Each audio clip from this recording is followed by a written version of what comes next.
بلوچستان میں مذہبی سیاحت کے حوالے سے بلوچستان میں ایسے مذہبی مقامات موجود ہیں جو ہندوؤں، سکھوں اور مسلمانوں کے لیے مقدس حیثیت رکھتے ہیں۔ یہاں عبادات اور سیر و تفریح کی غرض سے لوگ بہت دور سے بلوچستان کا رخ کرتے ہیں، اور شیریں فرات کی قبر کے بارے میں تو آپ جانتے ہی ہوں گے۔ پائیدار محبت اور عقیدت کی علامت یہ قلعہ اواران میں واقع ہے۔ دور دور سے لوگ اس کو دیکھنے کے لیے آتے ہیں، اور مقدس بزرگوں کی قبریں جو پنجگور میں واقع ہیں، 5 مقدس بزرگوں کی قبریں موجود ہیں پنجگور میں، اور یہ تصور کیا جاتا ہے کہ یہ قبریں صحابہ کرام کی ہیں اور لوگ اس کی زیارت کے لیے آتے ہیں۔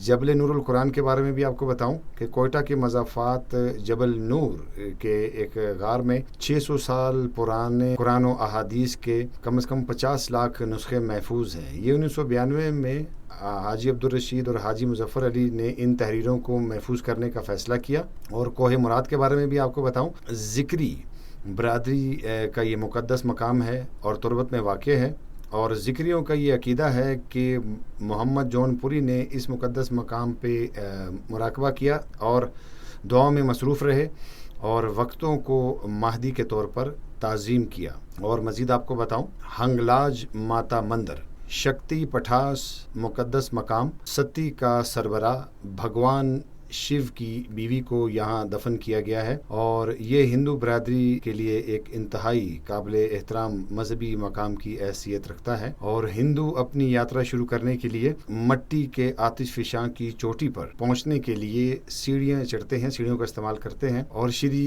گرو سنگھ گردوارہ، یہ 200 سال پرانا گردوارہ کوئٹہ میں واقع ہے، اور سکھ برادری عبادات اور دیکھنے کی غرض سے بہت دور سے یہاں پر آتے ہیں۔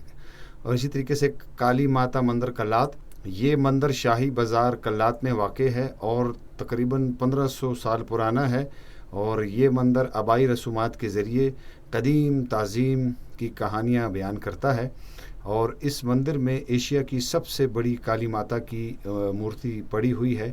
اور خرواری بابا کے بارے میں کون نہیں جانتا، آپ ضرور جانتے ہوں گے، کیونکہ یہ خرواری بابا زیارت شہر سے 8 کلومیٹر کے فاصلے پر واقع ہے، اور یہاں دور دور سے لوگ سیر و تفریح کے لیے آتے ہیں۔